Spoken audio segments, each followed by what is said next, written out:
I got one. Got it Friday. I don't know how it's gonna work. What's going on, world? This is the Goddamn Podcast, man. Thank you guys for tuning in. Once again, we are here with the gang. We're gonna have to change that because you're doing a lot of extra. You heard that? Yeah, no, definitely. We definitely heard that because it's connected to the mic. less, bro. I'm just saying. Yeah. Can you hold it or? Got it. All right. I thought I had another thing down here, but I guess I don't. You know what I'm saying? Sorry, I think it's fine, but it's bro. We're moving on. All right, we're moving on. So anyways, Goddamn Podcast, man. Thank you guys for joining us, man. We are here, man. This is the first podcast of the year. First podcast of 2020. Well, technically, like so 2021, I'm sorry. I dropped one that was recorded in 2020. I dropped it in 2021. But this is the first time I've recorded a podcast in 2021. So I can't think of anybody better to do it with than the gang. You know what I'm saying? Appreciate that. Yeah, man. You know, you guys are appreciated. We appreciate your appreciation. Yeah. I was gonna say, if I was truly appreciated, you would have been on time today. Oh. See, listen, I had circumstances that were out my control. Beyond your control? Beyond my control. Are you sure? I had a thing that was supposed to happen at 6. They pushed it back to 6:30. I said, hey, if we do 6:30, can we do 7? And then we did 7, and then it spilled over. Okay. So I planned accordingly. It just didn't execute accordingly. Let the record reflect that Jimmy was here on time. And Jimmy usually the late one. I'm usually early. I don't know. I can't like. Now we don't know. I'm just saying. I'm not sure. What I do know is I'm glad to see y'all, man. Well, I appreciate it. Glad to see you. I'm glad you waited for me. Yeah, bro. Listen, man. He hit me with the ETA text, and I was like 2 minutes. I was like 2 minutes, and then I heard them have a conversation about he's really gonna be here in 2 minutes. Like I heard it as I was 2 minutes away. Nah, man. I just the reason why I asked for ETA is so I can finish setting things up, make sure everything was ready for when you got here. So you come in and it's all set up and it's good to go. You know what I'm saying? Okay. You know what I mean? So really, you know what I mean? I'm excited for multiple reasons about this particular show. You guys know during the month of February, man, my goal is to talk about mental health, and we'll get into that. February or January? January, I'm sorry. January. Dang, February is love. Come on, bro. I'm trying to get out of here already, man. It started out rocky. Started off. Hey, 20. It's not rocky for me, but rocky for the masses. 2021 told 2020, hold my beer. Okay? Watch what I do. You didn't even start off right. So, anyways, man, welcome everybody to the Goddamn Podcast, man. We're going to go ahead and get into it. I'm going to take these headphones off real quick. So, I guess right off the bat, we've experienced some crazy things thus far. Something that we've never seen in our lifetime, for sure. Never. And I thought I was running out of things I've never seen in my lifetime. Like, 2020 hit you. Like, no, we're not. At this point, it's something They legit stormed the capital of D.C. I never thought I'd see a coup. Because that's what it was. It was a coup. It was a whole coup. Explain what that is to the people. So, as I was explaining, it is like it's a revolt. Basically, it's a whole revolt against the. Is that a pirate? Is that not pirate? But is that like a sailor's term? It's mutiny. It's mutiny, which is a coup. Okay. So like you're going against the status quo. Wow. To me, like. You were like, you're staging something to not have something be affected. Something that is normal, that's not outrageous. Yeah. I can't say it not outrageous because to them it's outrageous. So I will respect their theory and their mindset. They have their perspective, but then So anyways, they legit. Jimmy, did you watch? Did you see some of the? I've seen it. I've purposely not watched a lot of it just because you know how the media does. So I'm still trying to figure out what was the purpose behind it? So, to my knowledge, they were Biden isn't officially president-elect or about to be president until they did something until they count the electoral votes. So that's what they stopped. So the electoral votes is when each party from the state say, "Hey, this is who our vote is go for." So they, even though we already know who won, you have to officially do it. Everybody got to show up at the same time to make this count. And so they were like, "Well, we're going to prevent you guys from, officially doing it." And they were effective for a little bit. I mean, they still ain't voted. Yeah, I mean, so it's on pause. It's effective. Listen, bro. With the history of what black people have gone through in this country, we've never come close to doing what happened. No, doing what happened without casualty. Because all the casualties were self-inflicted. This is true. One guy tased himself and caused the... Oh, yeah. I didn't know that. I only know about the girl who got shot in the neck. There's a veteran who got shot in the neck, a woman. She got shot in the neck. So there's 3 casualties. That lady, somebody got trampled. They were holding a "Don't tread on me" flag and got trampled, which is irony in itself. And then one guy had a tasered himself in the genitalia area, ended up giving himself a heart attack. And then 2 officers died. I didn't hear that one. One officer died. What type of officer? I think from the Capitol Hill Police. They should, because they should have shot first, like they would have did if they were black. Yes. First of all, goddamn podcast, we do not agree or think that any officer should be shot, okay, or killed or should have died. We do think you should have done your job. We don't wish death upon you. Go ahead, James. One of them got hit in the head with a fire extinguisher and passed the day after, I believe. Okay. And then so they probably still counting totals. Well, but when you think about the history that we've gone through as African American people, the stuff that we've had to deal with, we've not come close to doing anything like this. We know we can't. Nat Turner. Yeah, bro. He revolted not against not against a government. Oh, fair enough. You know what I mean? Like, we've never actually we've gotten in trouble, or we've gotten killed for less. We've gotten abused for less. The Black Panther Party was trying to become sufficient, and not rely on the government. They killed them off and then took their ideas. That's how crazy that is. Like, most people don't know WIC. Like, stemmed from the Black Panthers. The Black Panthers started the whole what you would call WIC program for women and kids. And then the government killed them off. I can't wait till that movie comes out. I can't wait to see the Fred Hampton part. The Fred Hampton. Is that in the making right now? It's yes. done. I think it's... Or it's finishing up. Yeah, it's finishing up, but I think COVID had... it put a hold on Yeah. I cannot wait to see that. Yeah, I can't either. Oh yeah, because old boy's playing it from Queen and Slim. He's in it. Okay. I know Lakeith Stanfield. Him and the dude from Queen and Slim or Get Out. Yeah. He's in it too. I don't know what character he plays. I think they're both in it. Plays Fred or one play Huey, one play Fred. Yeah. Well, anyways, I wanted to jump into this idea of, okay, so we see this, right? We see this revolt happen. It's cool. Yeah, cool. How do you pronounce it? Cool. Okay. We see this happen, and by and large, the people who were a part of it were white, were Caucasian. Does this have any bearing or any lasting effects on your position in America as a black male? because you're seeing someone.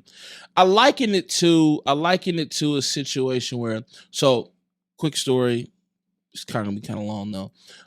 Me and my wife, we talked about adopting. I would love to adopt. We have a issue though. And I don't think it's between me and her. I think it's between like me and what most people think is right. And what I mean by that is I have no desire whatsoever, if I were to adopt, to tell that child that they were adopted. And a lot of people feel like that's wrong. The reason why I wouldn't want to do that, and I would want to adopt a child at a child that was young, and I would not ever want them to understand or know that they were adopted, because I wouldn't ever want them to question whether or not they have the same bandwidth as my biological kids. And so I liken it to that, in that, like, I'd imagine it has to play some type of, some type of a negative role in the kid's mind who's adopted, to see, even if it's not necessarily true, but let's just say that it was blatant, there's that, bio kids are getting treated differently than, adopted kids. That has to, like, plague your mind to a certain extent. And so I'm asking, at least that's how it felt. That's how it feels for me. I'm seeing bio kids of America be able to be treated completely different than. That's a good analogy. Than me. A very good analogy. Do you guys? And you don't have to use the bio kids. Oh no, they're the bio kids, and we're the adopted kids. Yeah, because they wrote the. They did it. They wrote the rules, like, and it's clear. They look like all 45 presidents but one. Is it 45? Yeah, it's 45. Is he 45? I think he is, because Obama was 44. Yeah, he's 45. But no, it's apparent they're treated different. Because when we protested, we couldn't even get to the step. Oh yeah, no, they were prepared for, like, y'all peep this. We told you we were coming. We didn't. We said, hey, we're gonna do a peaceful protest, and you said, oh, peaceful, just in case we send the National Guard out. Yeah, y'all can't get on the step. They said people were. They treated us like somebody's daddy picking them up from their mama house. You can't come on my step. They said people were getting tear gas and whatnot in Indy when they did the Black Lives Matter protest. And it's crazy. It's not crazy, but it makes sense. Those protests was over someone dying for $20. Air quotes, sorry. Yeah, but those protests was over someone dying. Y'all went and did what y'all did because y'all felt like y'all lost an election. No, they didn't. They lost it. They felt like they were cheated. I'm sorry. They felt like they were cheated. And that's why you went and did what you did. And so the reasoning behind the two are completely different. You know what I'm saying? But I guess I wanna ask that question, like, does it have an effect on the way that you guys view yourselves as citizens of this country, or just people, period? Like, for me, I don't know that it necessarily. It definitely has an effect on me, but I think more so it just kind of validates what I already know. Yeah, and it just kind of assures me, like, bro, you can't move how everybody else get to move. Yeah, like, you're not afforded the same opportunity. Well, that's a huge effect, man. That's a huge. It's a huge reality to have to deal with, because I could think that somebody's cheating on me, but then when I catch them in the act, I've had this thought, right? And I felt like this for a while, but once I know for certain and I see it, it's completely different. Yeah, you know what I'm saying? 1,000%. How about you, bro? It reiterates because in the summer of 2020, I wanted to go protest. I wanted to go out there and show some solidarity. And I was like, do I want to deal with what comes with it? And so you have that in the back of your mind. Like they had no doubt they were doing what they were doing. Like I had doubt. Like, do I really want to deal with this today? Do I want to deal with what comes? Should I go early, get out by the end of the night before it start getting dark? Like they were like, no, this is what we're doing. No question. No thought in their head of what could happen. And they were storming a building. I was just marching. Yeah. Like I went out there looting, wasn't trying to break nothing up. I literally was just going to show my support. And I had doubts and reserves on going. Yeah. Because I knew what was in front of me. Yeah. They had zero. Like your president told them. We knew it was coming because he told them to stand back and stand by. Yeah. Yeah. He told them, hold up. Just wait. I'm gonna let you know when. And there's some people in this camp was talking about, yo, get ready for this fight. So they legit said those words, like, yo, get ready for this fight. I don't know, man. And then his response to, people protesting when the George Floyd thing happened, when the looting starts, the shooting starts. Yeah. Mm-hmm. And then when he addresses these people that are storming the Capitol, he told them to keep going. Or be peaceful. Like, yeah. But they are destroying the Capitol. Right. At least these other folks was just where they was at. You know what I'm saying? So I'm glad you brought that up because now what this does for me is it exposes what I already knew to be true. It was never about the flag. Oh no. So when Kaepernick took his knee and people got all pissy about it, and they were saying, well, it's disrespectful to the country, to the flag, but those same exact people who felt that way were the same exact people who legit stormed the same people that say Blue Lives Matter. Yeah, y'all out there killing police officers. Yeah, the Blue Lives. Come on, man. Yeah, make it make sense. The hypocrisy is crazy. Yeah, it's crazy. But I think, man, I don't know. It just. I would love to be able to perfectly explain to other Caucasians, man, how seeing this, makes me feel as a black man, because I'm like, we've gotten killed for less.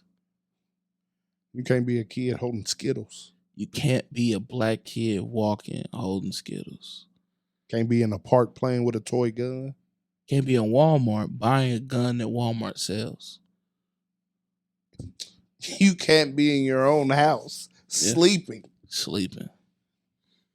Man, you can't reach for your government issued gun permit. You can't reach for your wallet for your ID that they asked for. You can't smoke a cigarette while being pulled over. You can't sell a cigarette. And you can't sell CDs. You can't do a lot of things being black without having a death sentence because they were afraid. And then I haven't really seen any of this footage, but multiple people have reported that like some of those Capitol Police and other police officers was like helping these folks. I haven't really seen the footage. I haven't seen the footage. Man, they helping these people walk down the steps. But it only makes sense because no, it's not, you know what I'm saying, probably the that security gotta be serious. It's DC. That security has to at least, you can't just walk in. And it's not only is DC, it's DC and it's COVID. And it's COVID. So So yeah, they had to have been aided in some way by law enforcement. And so it reminds me of a story or a situation where I have a white friend who adopted a black boy. And I remember he called me, or we were talking. We were probably in the same area, same room, whatever. We were talking about a couple different things, and I think one of the first things we talked about was he tried to take his son to Great Clips or something. I was like, yo, don't do that. Don't do that. Come on. You're starting him off wrong already. And so we talked, and I gave him a couple different, I ain't give him specific barbershops. I said, but this is what you need to look for. You know what I mean? If somebody smoking weed, it's probably a good spot to be in. You know what I'm saying? If the appointment is at 3 and you don't get a chair to 3:45, you're in the right spot, man. You in the right spot. Like,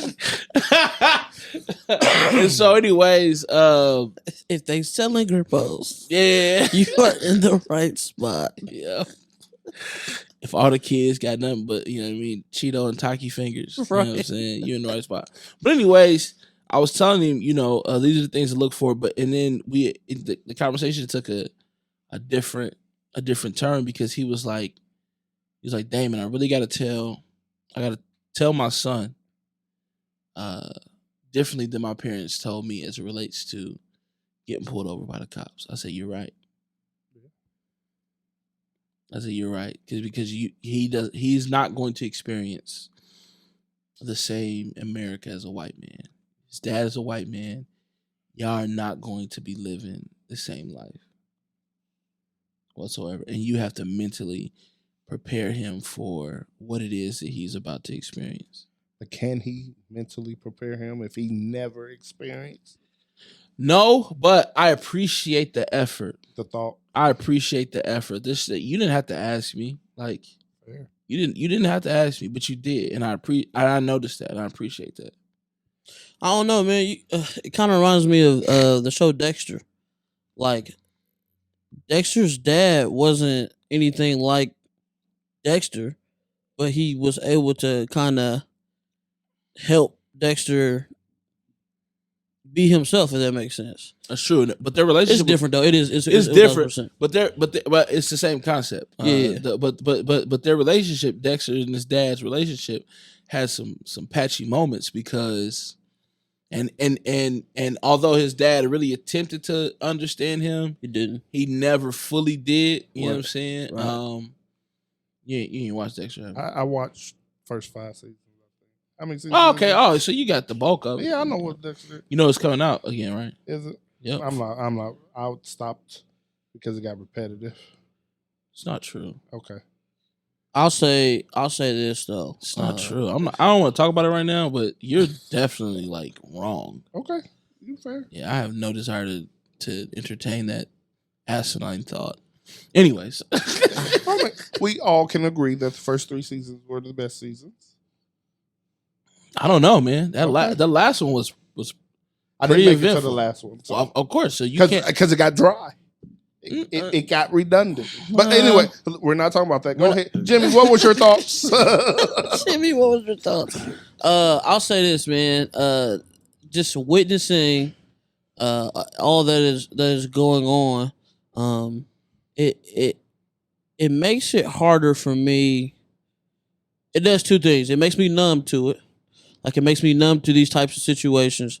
And when I say numb, I really tend to block this stuff out. Like I told you before, like, I wasn't really checking for the updates on social media or nothing like that because I feel like this stuff happens far too often. And so I get kind of numb and I don't really care to hear or talk about it. And then 2, it makes it harder for me to really interact with my white counterparts, like, and feel that it's genuine. Now I got a couple friends of mine that I'm really close to that are Caucasian, and when these types of events happen, and I know it's probably not right, but I do tend to be like, you be side-eyeing them. And not really sign, but I just be like, bro, can it really be genuine, bro? You know what I'm saying? Like, yeah. Can you know what I'm saying? That's real. I honestly kind of like think like that. You know what I'm saying? And I don't know, that mentally, like, that kind of stuff weigh heavy on me because, like, I'm telling you, like, these are some of the people I'm like closest to in this life. Yeah, these people are probably gonna be standing next to you when I get married. Yeah, and it's like, because of all this stuff that go on. And it sucks because you're doing life with them. Yeah. But there's a huge part of your life that you cannot do with them. Can't do it, and they'll never understand. And we can have these type of conversations, and they're only going to have the perspective that they have. Yeah. And you can try to sympathize with me, but you'll never really be able to fully understand it because you just won't ever have that experience. You know what I'm saying? So, and it makes it harder for me to go to work. You know, working with mainly, you know, Caucasian people, like. I just be feeling some type of way. You know what I'm saying? Like, I guess I would attribute to like if the first time you seen Roots. You know what I'm saying? Or Rosewood. I can't watch it to the day without going to work, man. You know? So it mentally it will really mentally and emotionally it'll put you in a tough spot. I don't know, man. It really gets to me, but I try not to show it, but it do. Yeah, nah, it is tough to compartmentalize and manage relationships right now because man, there's a lot of people, there's a few people, man, who, man, after you show me exactly who you are, it's rough. I will not, I refuse to. We not gonna rock the same. You know what I'm saying? I'm not gonna disrespect you. You know what I'm saying? I'm not gonna go out my way to call you out or nothing like that. But I'm just not gonna rock with you like that. And I respect somebody who will say a white person who will say, I'll never understand it, but this is wrong. I see that it's wrong, and I'm not trying to make sense of it or anything like. I respect that. I don't need you to understand necessarily. But what I do need you to do is allow me to grieve, allow me to voice my concerns and, you know what I'm saying, or whatever, without you, you know what I'm saying, being negative and being combative. You know what I'm saying? And that's why I think that now more than ever, mental health amongst men and specifically amongst black men is super important. I think it's super important for many reasons. I read this stat. If I can find my, here we go.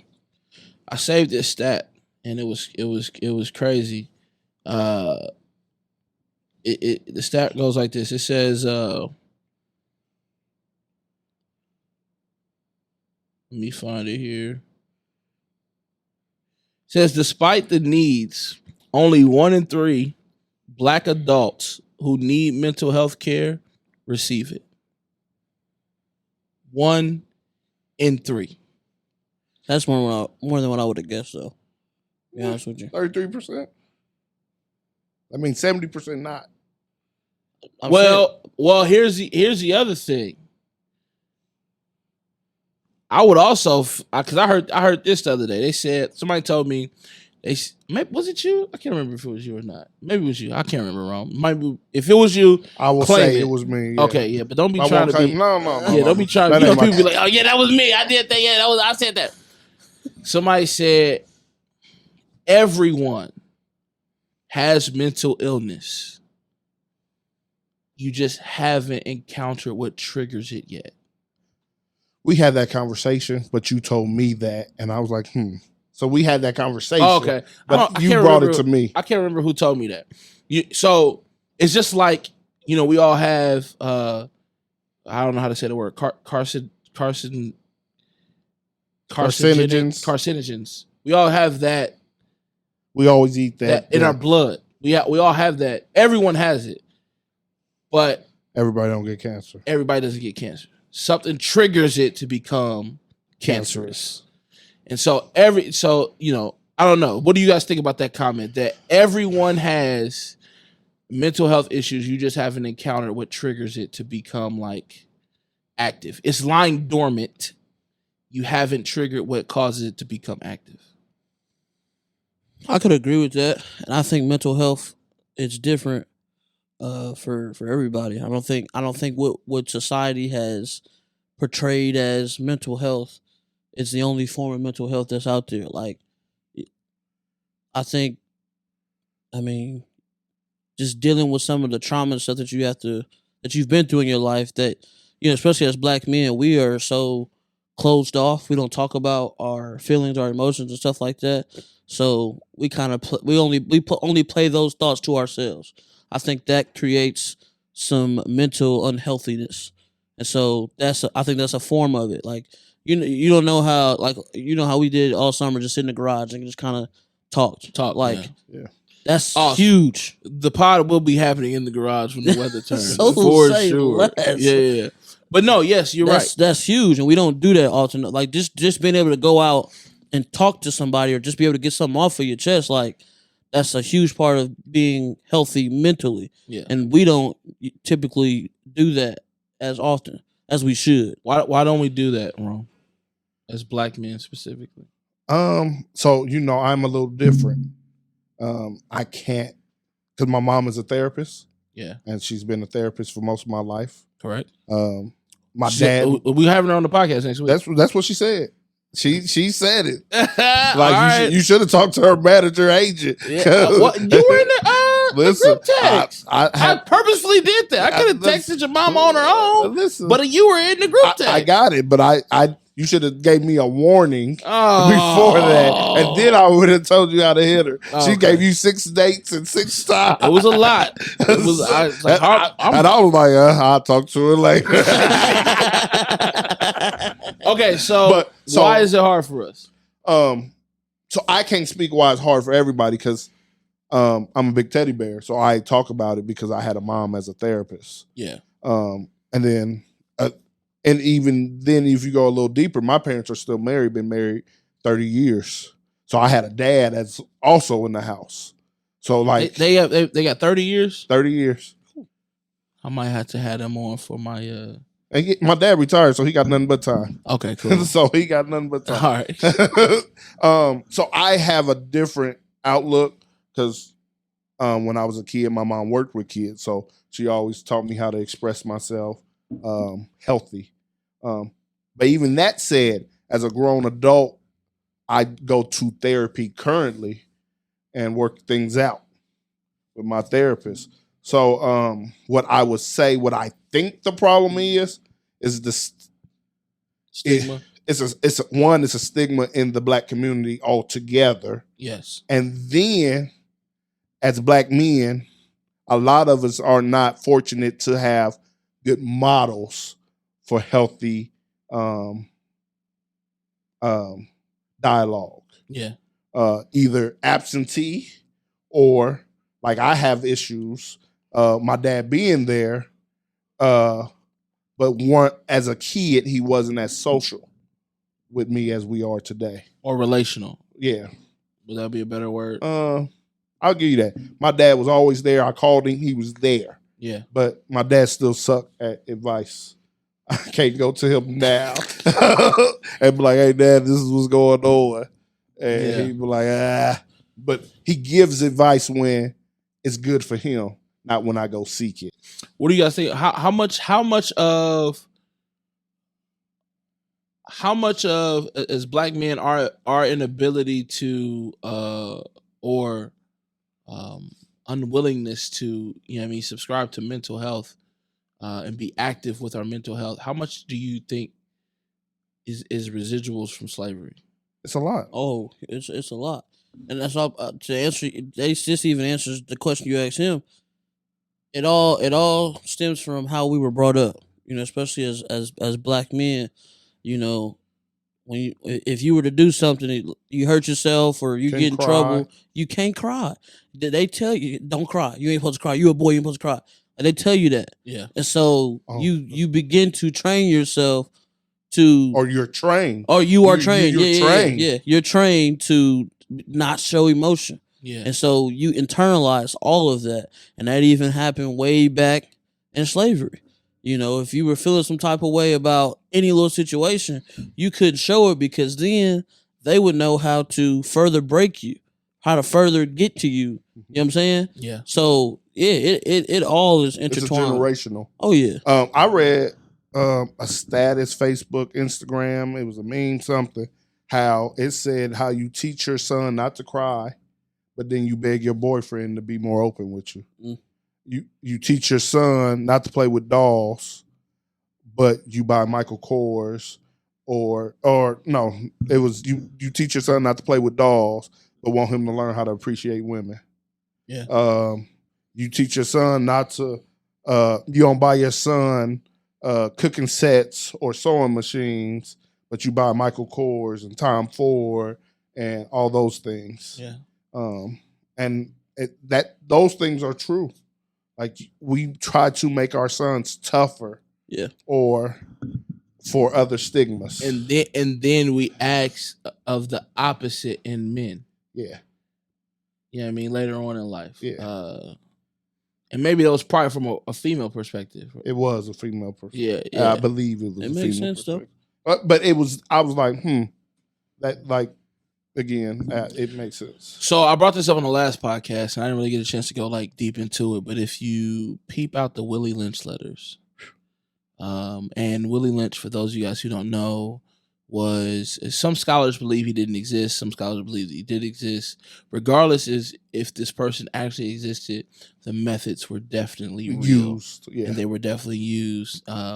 Essentially, the story goes, slave owners were having issues with controlling and keeping their slaves in line, and they asked for Willie Lynch, who was from the Caribbean, to come and I guess train them on how to give a whole seminar on how to how to keep their slaves, in line. And he wrote this letter as a response to that. And he said something in the beginning of the letter that is super potent, in my opinion. He said that if you do this, if you do what I'm asking you to do, the effects will last a minimum of 300 years. And I believe he wrote this in like 1712 or something like that. It was said that this was written in 1712, and we just hit, 2012, 8 years ago. And some of the same things that he talked about are things that we are still dealing with. And one of those things is this. He said in the Willie Lynch letters, he said, first thing you want to do is you want to get your biggest, most powerful slave, that male. Whoever that man is, that's the biggest one, the one that everyone else kind of looks up to / fears, whatever. You want to get him. And essentially you want to break him in front of everybody. You want everybody to come around and look while this is happening, and you want to beat him within an inch of his life. You want to tar him. You want to feather him. Actually, I think it even goes as far as to say you probably got to go ahead and sacrifice. You got to kill him. And actually, one of the things that it says, which is why I don't really rock with Levi's too heavy, it says in that Willie Lynch letters, tie his left limbs to one horse and his right limbs to another horse, and beat the horses in opposite directions so that they will, essentially split it. And if you look at the back of the logo for Levi's, that's exactly what it is. You know what I'm saying? But anyways, so he says, the reason why you want to do this is because what will happen is these people will see this person that they had so much faith and hope in and adoration for. And what's going to happen is, he said, this is exactly what he said. He said the mothers are going to rear their sons up in such a way, because of the fear of what they just experienced, they're going to rear their sons up in such a way to where they're going to tell them never to disrespect you, never to get out of line, never to, buck up at you. And they will self-perpetuate this for generations to come. And so fast forward and you look at, it's common to see these killings, these murders happen, and these videos go viral of black men getting shot and killed by the police. And you got mothers telling their sons, you see that? hey, I don't want that happening. keep your hands on the wheel. Yes, Get sir. home. No, sir. Shake your head. Conform to. Bro, it's still being perpetuated, bro. It is still going on. It hasn't stopped. And then seeing what we saw with them storming the Capitol and nothing happening to them, knowing good and well, had they looked like us, They've been shot down on the steps, and they were talking about them thugs, the looters. They ain't touching nothing but they looters. bro, it is a tough time to be a person of color. It's been tough. It's been tough, for sure. But it's in your. I can't say it's more in your face, but Nah, for the steps we thought we had taken, If this is a reality check, you ain't got that far. we haven't went got that nowhere. far. Slavery still exists. That's true too. Come on, when your cousin get locked up for weed and that serving is now time, legal. in That's some now states legal. they got stores. come on, no, in some states they delivering it to your door, dog. Come on, and cuz got popped riding in the car with it, and now you can, y'all want this delivered, and they gonna bring it to your door. Yeah. Come on, man. Slavery still real, dog. Yeah. They just lock you up and throw you on some blues and orange. And now you a ward of the state. You gotta do whatever they say do. When they say do it. Yeah, man. It's tough, man. It is a super tough reality, man. But that's why I think that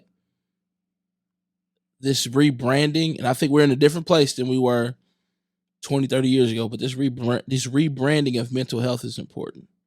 I think people are now, Black people specifically, or people period. I think that stigma is starting to lose its sting a little bit. I think it's still there for sure, but it's not like it was 20, 30 years ago. It's not, and I think it's because we have more people of color in the therapist realm. Okay. Like that like you don't have to have a white therapist now. Like you can go and find multiple Black therapists. That's huge. And so that alleviates some of that stigma, that judgment. Yep. Now you got somebody who can relate. Yeah, that's the big point about it. Like, I don't want to go sit on, or just go talk to somebody that's white, because the stuff that I'm gonna tell you, you're not gonna really be able to relate to. Correct. Like the stuff that I'm really dealing with on the inside, you're not gonna be able to understand it. So I need to sit across from somebody that look like me and could potentially feel the same way that I felt. You know what I'm saying? So I think that's a huge part. Is having people of color that are in that profession that you can kind of feel like you can trust. Yeah. Yeah. In a sense. Yeah. And have a vantage point that kind of looks like yours. Mm-hmm. And so it makes it a little bit easier. Yeah. So now all we have to do is get more Black men to be therapists, because that's still not a thing. Yeah. Yeah. And that'll push us over the top on the mental health aspect of everything. Yeah. Well, I haven't gone to a therapist yet, but it's something that I definitely want to do. I do it. I got some new incentives or liberties in my health insurance coverage, and one of those things is I think I get 10 sessions in a year, like, complimentary essentially, as long as that therapist, accepts it. And so I plan on using those, man. I plan on but at the same time too, I guess I think I also want to say this, because I think sometimes this can get lost in the sauce a little bit. Therapy can look like a lot of different things. It does not always have to be you sitting going to somebody's office and sitting on a couch. Oh yeah, no, definitely. That's not all. So I feel like I have been involved in therapy. It just doesn't look like what therapy looks like traditionally. So hearkening back to us just having conversations, I have multiple people where I feel like I got some stuff going on. I got multiple people that I can like call on and be like, hey, yo, listen, this is how I feel. You let me know if I'm like tripping or not. You know what I mean? Or, I'll go and create something that's therapeutic for me. You know what I'm saying? Being able to be creative and whatever else. You know what I'm saying? For some people, it's working out. Fortunately, it's not my thing. You know what I'm saying? I pray that it becomes that. You know what I mean? But as it stands currently, working out is not very therapeutic for me. You know what I'm saying? Working out is going to cause me to want therapy, actually. Yeah, man. I agree. Like, it could for me, it could be, having a conversation with, certain people, or it could be. There's been a lot of times where I've listened to a podcast or something, and that podcast has caused me to reflect and really think some things through, and that was like super therapeutic for me. So like you said, it looks different. It's not always in a professional, setting. It is what it is what you make it. So music, all that. Music. Like, I think it's a difference between therapeutic energy and therapy. Okay. Again, I do therapy. I go see someone. And I do all the things you talk about. We do the garage time. I listen to music. But it's something about therapy that brings stuff to light that you didn't know you had. I think we use our therapeutic moments to get relief, but we never really still deal with the issues. Okay. And so therapy helps you deal with the issues, the underlying stuff that really bothers you. Yeah. That makes you uncomfortable. Yeah. You get to the meat of it. Yeah. And I've never been in a professional setting, but therapy is like having a conversation with a 4 or 5-year-old. Well, why? Why? No, it's a little different. It's a conversation. It's not a why. It's a. But I'm saying, what does that look like? they're peeling back layers. Because like my daughter will ask me a question, and I'll give her an answer, and she'll be like, "Why?" Yeah. And then I have to answer that, and that's a layer. And then she's like, "But why?" And then I have to answer that. That's a layer. And so it just seems like the goal of therapy is to peel back layers to get to the source of. Yeah, I'll give you that. You know what I mean? Therapy, or how my therapist, she does it, is make you come to the conclusions, or make you come to the realizations of the things that you didn't know were trauma. Because you have trauma that you didn't even realize was trauma. You thought it was this. You thought it was normal, probably. No, or you thought it was something else. You was like, maybe I feel this way because my dad wasn't here. But in actuality, it was something else. And so it's a weird, eye-opening thing. Well, trauma is serious, and it doesn't. And we see that's the other thing. Like as Black people, we learn to laugh at our pain about things that we probably should not laugh at. Right, it's therapeutic. Make a joke out of it. Yeah, laugh it off. Yeah, and so that happens, and we're like, it's not. That's not always happy. I mean, healthy. I'm sorry. To laugh about something that is not a laughing matter. Yeah, bro, this is not a laughing matter. You know what I'm saying? And so, but a lot of that is a defense mechanism. Because I identify with that, and I don't want to let anybody know that I identify with that, I'll laugh it off. Ha, you go to therapy. You go to, but really, you need therapy though. You think you know you need it, huh? And you know you need it, Yeah.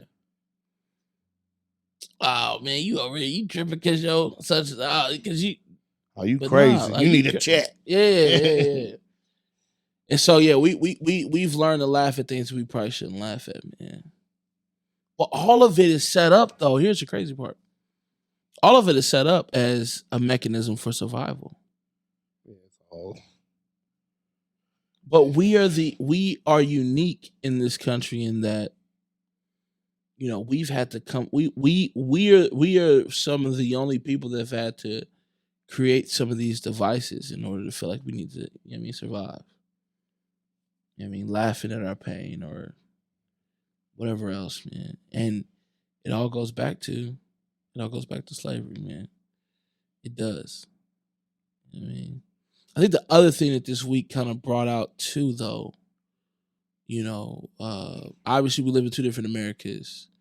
And we talked about the fact that there's a lot of hypocrisy, that we experienced, but it also too let me know that even though I know I'm not necessarily like equal, it allowed me to know that I think that there is still hope. And the reason why I say this is because there are some people who don't look like me who can see the foulness. Yeah. There are some people who don't look like me who can see the double standard. They may not know what it is to be black, but they see, man, like this is. I have a lot of white friends who are like, yo, this is foul. I got a lot of white friends who are like for real pro Black Lives Matter. You know what I'm saying? Or pro or anti racism. I have a lot of white friends who are like that. So I don't want to make it seem like every white person is this, you know what I'm saying, or that. But I have a lot. I will say, at least on my news feed, and maybe it's because I weeded a lot of these people out in the last 4 years. Yeah, that has happened. I would say about 80% of the people on my news feed who are white are like, they understand. Yeah, it's not too many left after 4 years. Yeah, after 4 years, I done cut a lot. Either I really don't do the fat. Yeah, I don't really do the unfriending thing. I think that they unfriend you. They were like, yeah, I can't. It hurts me to follow him. I can't. And so, but I just want to say shout out to all of my white people out there, my white brothers and sisters, who, although you may not completely understand, you're taking my word for it, because that means a lot. Yeah. It means a lot. You may not completely 100% understand, but you're taking my word for it. And I do believe that there are some white people out there who understand. They may not know what it is. They may not have experienced it, but that, they see it. Like, what I'm saying? There are some white people who see like, bro, this is obvious.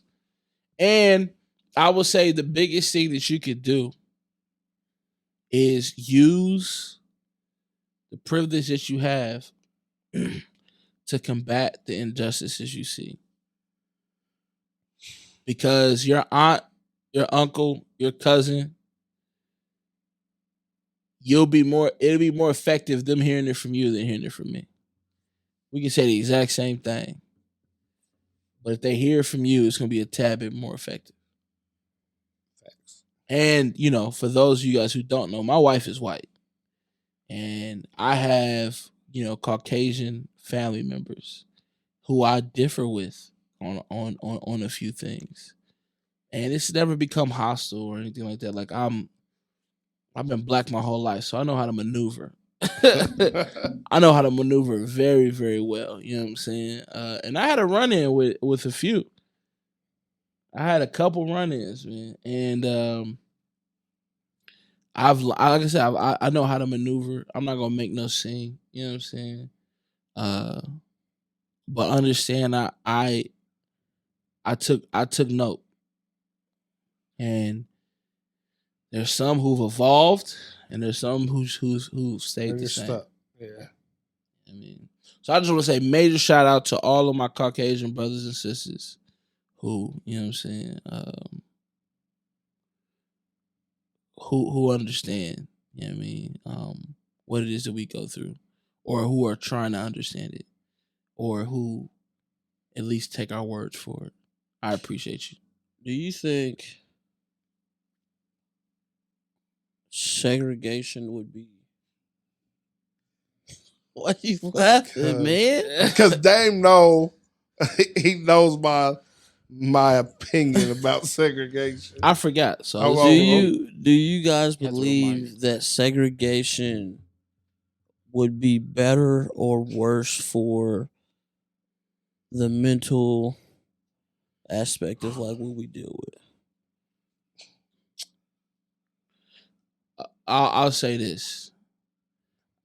And this is not popular whatsoever. I think we need to abolish everything, because this country was built on the premise of inequality. No one, I don't care who you are, can honestly say that this country was built on the idea that we're all equal. It was not. And because it's like it's like anything else in life, man. Like when you start wrong, it's hard to make it right. You can't. Sometimes in certain things you can't make it right when you start wrong. And then at this point, like you were wrong for so long. Yeah, like and it's hard. You just showed us. You're still wrong. Okay, abolishing everything is not. But that was his answer. You gotta take it. Yeah. What's your question one more time? Do you believe that segregation would be better for the mental state? Would be or would have been? Like, are you saying segregate currently? I'm almost 80% down with going back to it. Nah, man. No, I do not agree with that. I think the best. Only white person I want to come with me is my sister-in-law. And she'd probably tell you I'm not white. That's her. And she don't really look that way either, so she might compass. You can't go back. But my thing, I have said it before. If you listen to previous podcasts, me and Dame has been on. I think integration was not that great for Black people. Martin Luther King said that. And Malcolm was a firm person on not integrating. Until he went to Mecca though. He said he still won for integration. He was good for I'm trying to think of the right term. He was good for tolerance because he realized that what he was being taught was this and that, but he realized it was a broader world and you can trust people who didn't look like you. Yeah. But for Black people, I feel like integration was not for us. We had more before integration. We had more Black banks than we have today. How does that work? We were supposed to get better, and then we decreased. So let's just we had more Black-owned businesses than now because you had to. But again, why did they go away? Because we wanted to integrate, and instead of going to shop at your local Willie Earl's, you was like, oh, we get to go to the Piggly Wiggly. We don't go to the Piggly Wiggly. And so then you put Willie Earl out of business. Because they said, come on, get our Piggly Wiggly pork chops instead of getting them at Willie Earl. And then Willie Earl had to go work at a factory. But here's my thing though. Let's say Black Wall Street continued to exist, and it multiplied, and there was multiple Black Wall Streets out there. What would it look like in 2020 if it never was? If we weren't doing so good, they thought they had to destroy us. Yeah, if it just continued, will we just continue to? I'm gonna tell you why that doesn't work. What doesn't? That idea of desegregation wasn't the best thing for us. Why integration wasn't the best thing for us? Why? I'm sorry. Yeah. No. I was just making sure we were saying the same why thing. Integration wasn't the best thing for us. because we're still where we are in 2021. It would be two separate Americas. Mm. Yeah, but it was more clear and cut. Yeah, Like white folks clear, had their section, we had our section. clear Like, and cut. like he said, we were better off. We had more black banks, more black business. Yeah, I mean, we were better off. So this is what I heard off of our black dollar today. The bank approval for black people to buy a house is 8% for black people. Right now, currently. You know what the bank percentage for a white person to buy a house is? I'm gonna give a guess, and I'm gonna say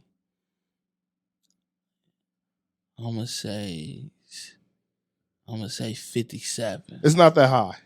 Damn. But it's 20%. Huh. 20%. But you know what when we had black banks that looked like you and cared about you, what our approval rate was? What was that? It was about 45%. Huh. So all black banks didn't be like, hey, yeah, give everybody a house. But they knew the plight you had and they gave you a chance. right. Yeah. And so those are the things, because guess what? I mean, at the end of the day, the American dream is to have your own. Everybody want to own a house. Everybody want a picket fence. And so with black banks, black things, we can feel like we had the American dream. Like every happening spot, because like Indianapolis had its own Black Wall Street at one point in time. Indiana Avenue. And now they push you out. Yeah. But if you were to stay in, because what you wanted in integration was better books to teach your kids. And they like, don't give you better books, just come to the school where we hate you. Like we just wanted better books. That was one of the main, yes. Facts.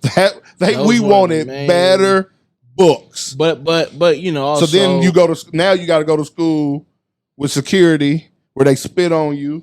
If somebody turned their back, they beating on you. So what was really better? Like Ruby Bridges is only 60. Right. She was 9. That's crazy. She's only 60. I couldn't imagine one of my daughters at 9 going through what she went to go to school. Yeah. I just don't believe that living in two different Americas is the way. It's not two. We were commingling. Like it was a tolerance. Bro, we wanted Black tolerance. Wall Street, Harlem looked nothing like anything else. Yeah, but it wasn't really two Americas. It was what we knew. So that was our America, right. And they had their America. So it wasn't necessarily two, right? Because we knew as Americans is what we had. It was definitely two. I'm gonna tell you why it was two. Because they could come to Black Wall Street and still have more authority than you in Black Wall Street. And they could also go to the other. Yes. They have more authority. Who's the governor of the state?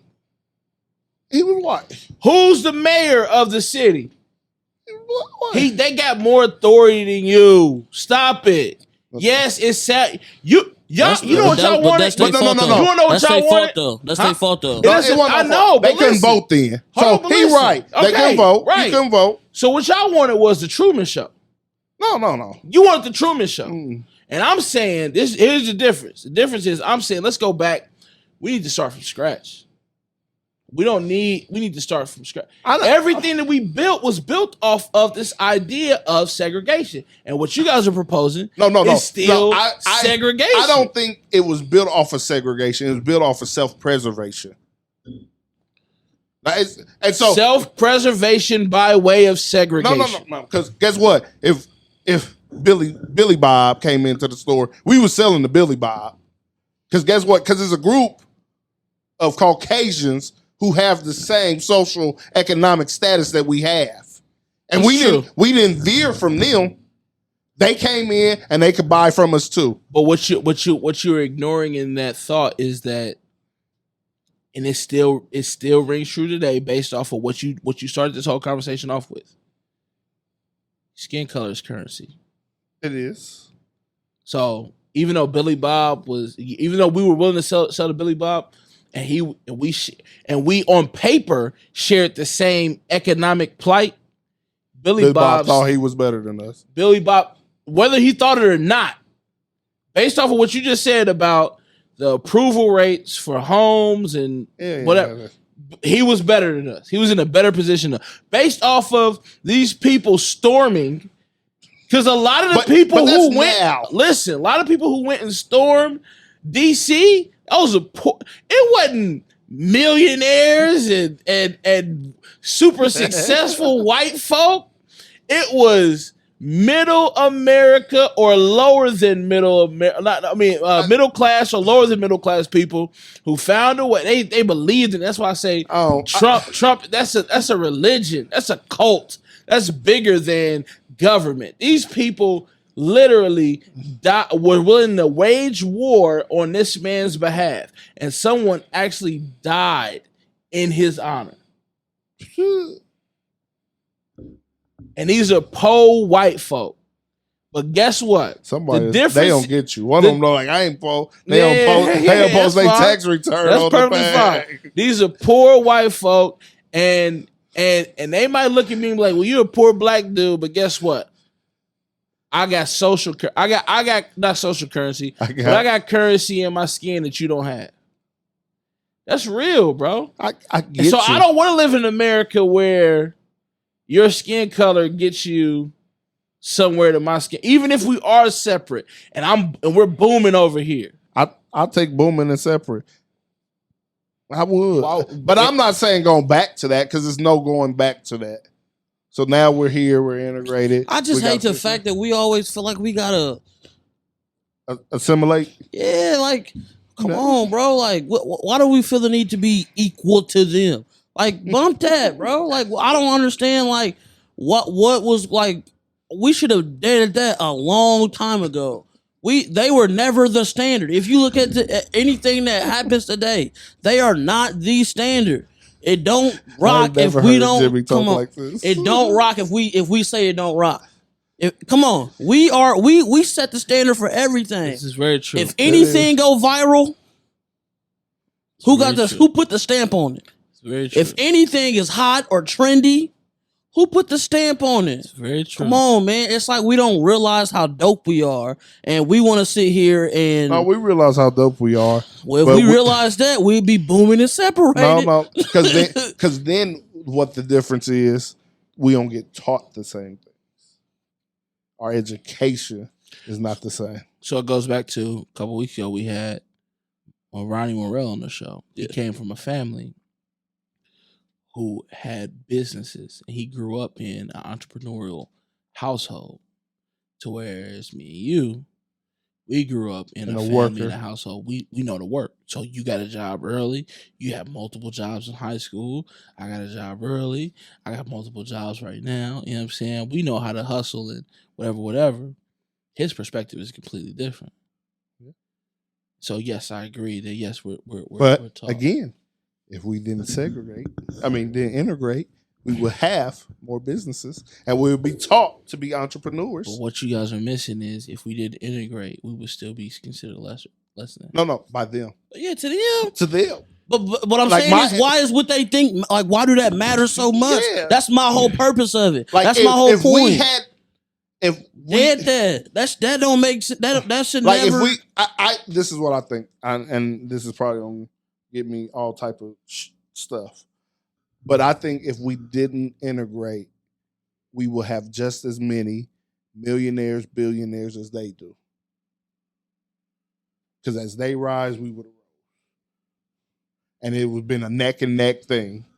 And it still would have been one America. All right, let me ask you this. Because let me ask you this. Because most of our millionaires and billionaires our millionaires and billionaires come from what? Entertainment. From making people laugh, shucking and jiving. No, even outside just entertainment, period. If every black athlete, professional athlete sat down, who's watching that? They watching it because they watched it before they let us in. No. I agree with you. They watch, but it doesn't sell unless we put our stamp on it. So how did the NBA buy the ABA? I don't know how the NBA bought the ABA, but I know this. How did Major League Baseball buy the Negro League? If that is a fact. Well, it's because it's more white people than black people. But it don't sell. Like, we're more entertaining, is what you're saying. Yeah. But we weren't. No, bro. No, we didn't have the resources to compete with what they. No, because we had the resources. No, bro. Because they were on national TV, bro. What are you talking about? And that right there is my reasoning why segregation may not be the best solution. Because we did have the Negro Leagues. We did. We had it. And it wasn't as successful as... It wasn't as successful. I don't know about that. Well, and maybe somebody correct me if I'm wrong in the audience. I need to know if the height of the Negro League versus the height of the Major League, whatever they were called at the time, who was making in more money. And I'm willing to bet that it was white people working in more money. Why? Yeah. It's just based on the fact that there's more of them than us. There's more of them than they have the resources. They have the capital to do it. And so what I'm saying is this, bro. Y'all keep on talking about let's keep it segregated. I don't subscribe to that because while keeping it segregated, I'm gonna tell you why. While keeping it segregated, does Barack Obama ever happen? No. So what are we saying? But what did Barack Obama do? I'll tell you this: he gave if nothing else, it was a symbol. And symbols are important. Okay. I mean, you know how I know symbols are important? What? Because you'll spend $100 more on the same material if that thing got a swoosh on it versus whatever Walmart got. I'm cheap. You have on Uggs. Okay. Walmart has that same shoe. They don't. Yeah, they do. Yes, they do. They have a shoe that they have a shoe that appears to look like this. It ain't the same quality. It is the same quality. It's the same quality, and they got a better return policy. It's not the same quality. So, anyways, but you just talk about my Uggs. No, I'm just telling you. Had to call me out about I'm just telling you. Like that ain't even on camera. It don't matter. Hey, he got on Uggs. Hey, y'all. Let's talk about my Foundry vest. All I'm saying is this: symbols matter, and if he didn't do anything else, which people forget, yes, I'm not like a huge Barack Obama apologist, but at the same time, we also got to be 100. He didn't have much to work with. He had as much as Trump had to work with, and bro. Trump got people going cools for Trump. Trump lost.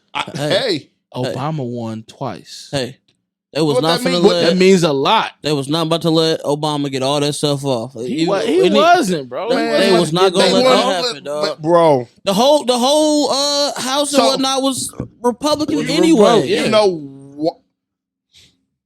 They not gonna let him get that off. They were. Obama had to play the token. It's good enough. He had a role. No, he had to be Jackie Robinson. Jackie Robinson was the first black baseball player in the major league, but he wasn't the best black player at the time. He was the one they said, "You gonna be a good boy? Come on." Yeah. So no, who wants the good boy? But is that necessary to get to the revolutionary? Trump said, "I ain't leaving. F y'all." We'll see here. He said it. He said they had to kick him off Twitter. He is banned from Twitter for lying. We're gonna see in a couple of days what they do. So Obama should have had that. He should have had that energy. I'm just not 100% sure segregation. I mean, I'm just saying it was bad then. Segregation was now. 50 years I'm later, not 100% sure we should have continued that. It was just bad.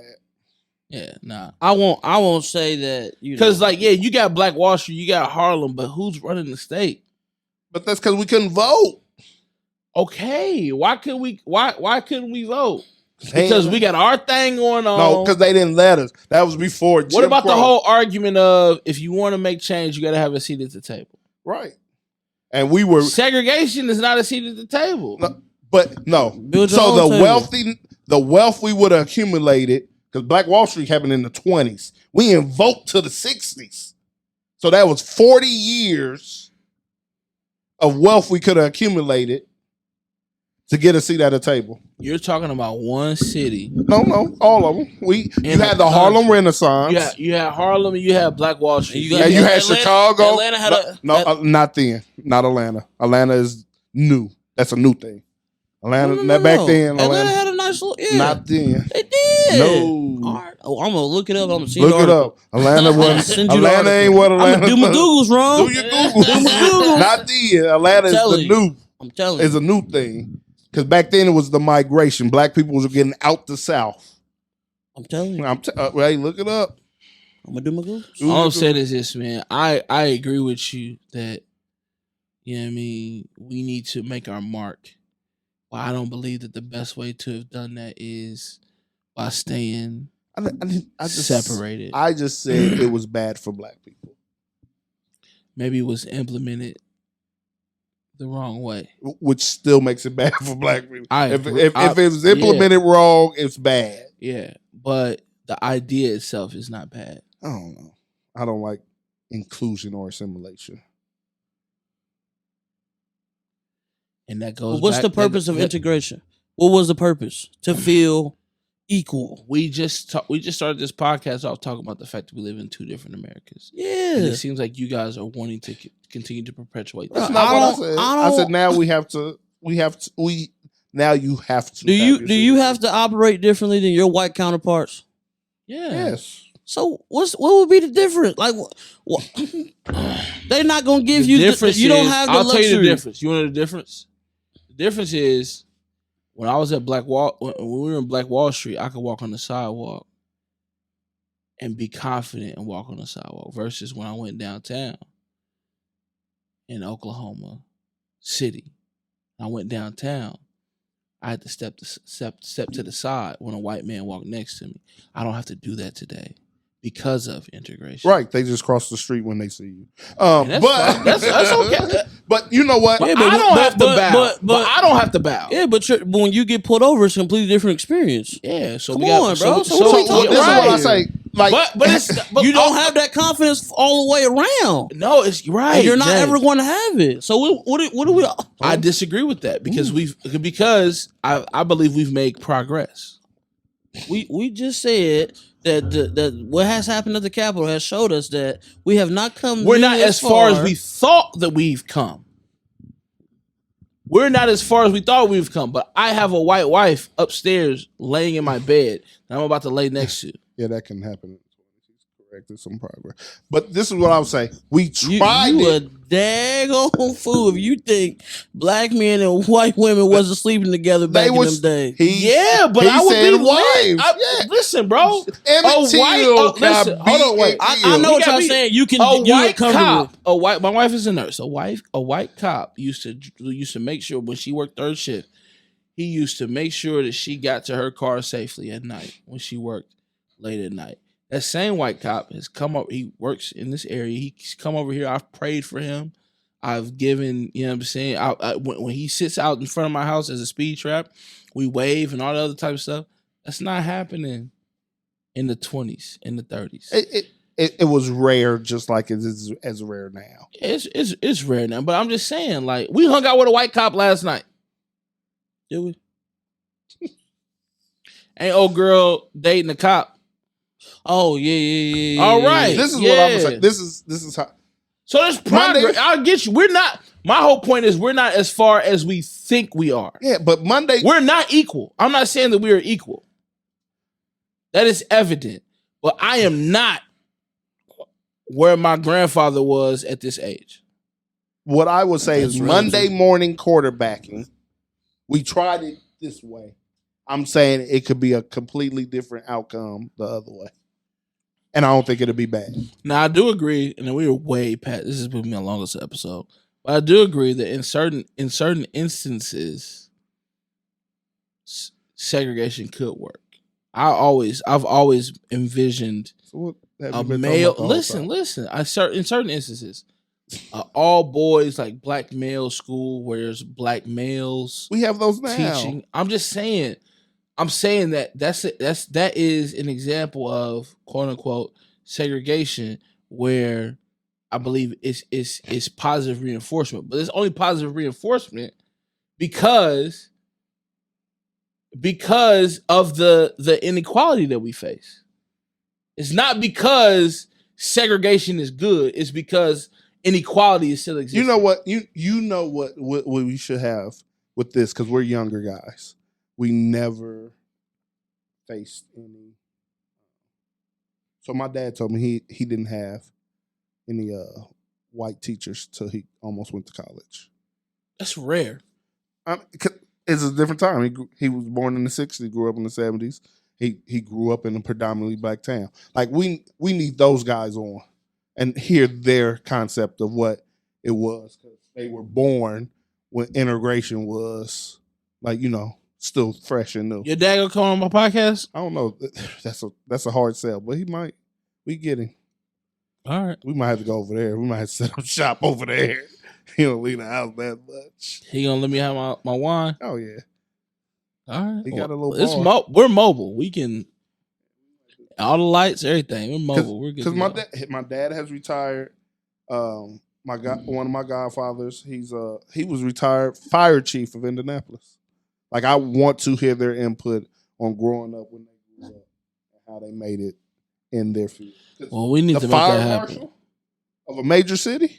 Well, yeah, that's huge, and that's important, because when Oscar Robinson and them won the championship, it was customary for any team who won the state championship, they got a chance to ride on a fire truck around the circle downtown Indy, and they ain't let them. They ain't let them do that. It was a whole thing. So yeah, now that would be. I can set it up because they retired and ain't got nothing to do. They ain't got nothing to do, huh? Nothing. You just put all their business out here. I did. I didn't tell his name. All right. Well, anyways, man, listen, man. I want to say this, man. In spite of everything that's going on, I still feel like there's hope, and we can have some. I know Jimmy's not feeling that. Jimmy's on this like. He rah. He still got young man energy. Yeah. We was like that at one point. Now we like Jimmy want to go swing on somebody. We a little old. Right. We got. I just want to try to make it make sense, man. Listen, man, it ain't making sense. It's not no happen. We get it. I'm not saying it'll ever happen, but I'm just saying. What are you saying is not gonna happen? Segregation. Going back into segregation. Like, you remember he said he wanted segregation to come back. Yeah. That ain't what I said. I'm just saying I'm for it. Like, you know what I'm saying? If you for it, you want it to come back. 80% of me is like, I could do that. I don't subscribe to the idea, because I don't believe that we would be as far along now as we are. I mean, I keep saying that, but we ain't really. Listen, all right, okay, look, segregation in Indianapolis, we have a black police chief. Does that happen if segregation was? Yeah, because the black people will have their own police, bro. Yeah, you would have a black police chief. Okay, yes, you're right. What we talking about? Black people have their own police. Do you know the population of black people in this country? Very small compared to. So it's 12%, right? So what does a black police chief matter? This guy is the police chief over white police and black police. And the white police still shoot black people. They do. Even though he's black. He's in that position. Even though it still happens. You can have a president. But if you had a black police chief with all black cops, I bet you the black cops wouldn't kill black people. And then you know what that means? That means that I'm only safe in the black area. I'm not safe in America. That's fine. And guess what? In 2020, I'm not safe in America. So your segregation thing doesn't work, because I'm still not safe. But unless I'm in a black area. But that's fine, because right now it ain't no black area and you're still not safe. And so I'm confined. Right. So what are you saying? What's the difference? I'd rather be confined and safe than let loose and not safe. Okay. All right. Because you don't know where they coming from. You can be confined to safe. In most cases. Unless you're Breonna Taylor. You know what I'm saying? Yeah, so you just said you can't even be at home. You can't be at home. You proving my argument for me, man. Bro, that's one case, bro. It's a lot. That's the one you know. Yeah, that's just one Rodney case. King was in his car. And then the black guy that got shot by the white woman that thought she was going in on the boyfriend house. You know what I'm talking about? Oh yeah, Texas. Florida. Yeah, That's two. Botham. Yeah, Botham Jean, I think is. Yeah. Come on, man. Yeah. Come on, bro. Hey, man. Come on back over here, brother. Nah, man. I do. I don't agree with segregation. I don't either, because I got some beautiful, nieces and nephews. That's the main problem. Yeah, that's the hang up. Even beyond because the life he has accumulated would not be there, and it's lovely. Yeah, but it's hard for you to picture yourself not with that. It goes bigger than that. I also, and we haven't had this conversation yet. Race is a falsehood. It is a human construct that really does not exist. It exists because we gave it power. Okay. People gave it power, but race in and of itself is something that humans created so that they could, get one foot up on somebody else.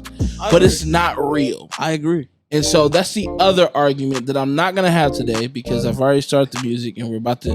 This is the longest episode I've done. And it's not really that long. It's 125 so far. And we've been 110. Yeah. Well... Yeah, okay. So... And this was serious. We didn't have no jokes today. No jokes. Hey, no cussing for Rome either. No. Hey, let me go ahead and give you that. Hey! Hopefully by next week I'll have longer cords so we can get y'all headphones together, man. So, but anyways, man, thank you guys so much for tuning into the goddamn podcast. This month in January, we are attempting to tackle mental health, and we want to be serious about that. And so, please make sure you guys check back in with us, man. And the hope is that, man, this country can become better than what it is. It's not where it needs to be, but it's also not where it was. Can we agree? Oh yeah, definitely. Can we agree, Jimmy? Jimmy. Hey, Jimmy's also militant Jimmy. I didn't know. By any means necessary. Yeah, I didn't know. It's not where it needs to be, but it's not where it was. That's what y'all want to believe. No. Bro, we just hung out with a white cop last night. Bro, it's not the hanging out. They putting on a good disguise for y'all brothers, man. I said that they're not lynching you for whistling at white women no more. So it's a plus. They lynching you on camera and getting away with it. But not for whistling at white women. Okay. They putting a good up disguise on for you brothers, man. But as long as they disguise it. Wake up and smell the coffee is all I can say. Starbucks. Yeah, man. Hey, listen, man, it's a goddamn podcast, man. We appreciate y'all. You let him say that. I thought you stopped that. You better cut that short. No, man, I'm gonna let that listen. It's how you feel. How you feel, Jimmy? Facts, man. They putting on a good disguise. No, it's no worse than the sheets they used to wear. That was the ultimate disguise. What? No, Django. What is? Hey, Django is hilarious. What about the sax? Well, he was like, I can't see out there. I'll do it, James. You know what I'm saying? Who made these things? Willard's why? I'm not saying it's not a good idea. We all think the masks were a good idea, but they could have been done a little bit better. All I hear is criticize. So we're not there. Don't ask me in line for nothing. I'm going home. All I gotta know is, are we wearing the mask or are we not? I can't see. You can't see. All that really matters is the horse see. Hey. So we're not there, Jimmy. They ain't wearing, like, you knew who Donald Trump was. He was Big Daddy. Trump is Big Daddy. No. Don't. Ooh, because you know what's going to happen. Yes, and Big Daddy. He's getting away. You know what's going to happen. You know what's gonna happen now. You done called it out, Rome. Y'all heard it here first on the goddamn podcast. Rome has called it out. If you ain't never seen Django, go get familiar. I'm gonna cut this part. I ain't gonna lie to you. No, it's how we feel. I don't know if this should make the air. Here we are, an hour and a half in. I've never done a podcast this long. We have. No one's listening at this point. But this should be the snippet you play. The snippet. They'll be like, hey, this wasn't that funny. It's too serious. Yeah, they wait to have all the jokes till the end. That's crazy, man. Yeah, we did wait till the end to have all the jokes. It's not a joke, man. They are putting on a disguise for y'all brothers, man. And y'all falling for the old okie doke. Listen, the okie doke. The old okie doke. Come on. The rope-a-dope. Y'all falling for it. Okay, dope. Nah, man, listen, bro. It's different, man. It's a little bit different. It's a whole lot different. I can't say we it's haven't came significantly different. Because your vote counts. Yes. I can walk into any different. place that I want to walk into. Man, shit. I almost made it. You got to cut this part out. But we have birth certificates. In the 20s, we didn't have birth certificates. And I don't know, because I'm not 100% trusting the voting system, but they say the only reason why Trump is out of office is because black people voted. It is different. The methods that they use are a little bit different. Yes, correct. All right. Yeah, well. Yeah. So you're saying there's no hope? I'm saying we will not see it in our lifetime. Ooh, but we can, I got a good, hopefully 50 more years in my life. I'm saying we will not see it in our lifetime. Damn, that's strong. But we will be the ones that make a great stride towards it. Oh, no. We won't reap the benefits though. Now think about it. Like, think about the people that came through segregation and all the stuff they here. They 60 years old. Okay, I gotta stop touching the mics because this is civil rights. You can hear that? Why not? Hey, cut this part out, man. I'm going home. I'm so tired of you. Music stopped a good 10 minutes ago. Music stopped. I had to loop it. I was like, I don't know how to do that. I'm done. You done? Yeah. You kept it going. I'm good. I only have my Django reference. Well, all right, we're done.